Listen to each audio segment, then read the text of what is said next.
Lo splendore della Grande Venezia. Una mostra di artigianato artistico dal Veneto e dal Friuli Venezia Giulia.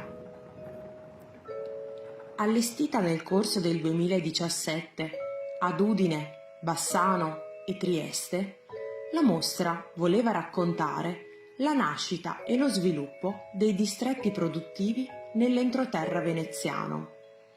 Difatti, dal XV secolo, grazie ad alcuni privilegi concessi dal Senato della Serenissima e ai suoi fiorenti commerci, ci fu un importante sviluppo di diverse produzioni artigianali in tutto l'entroterra.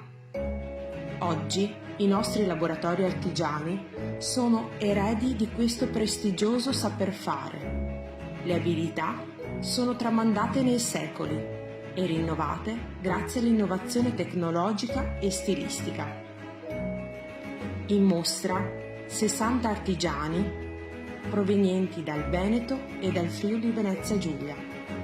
Diverse lavorazioni, tra cui l'oro, la ceramica, il vetro, i metalli, la tessitura e la sartoria, la lavorazione del legno e della carta e della pietra. Una sezione speciale dedicata alla Fondazione Villa Fabris, Centro Europeo per i Mestieri del Patrimonio, e all'Università di Udine, con il corso di Storia della produzione artigianale e della cultura materiale nel Medioevo.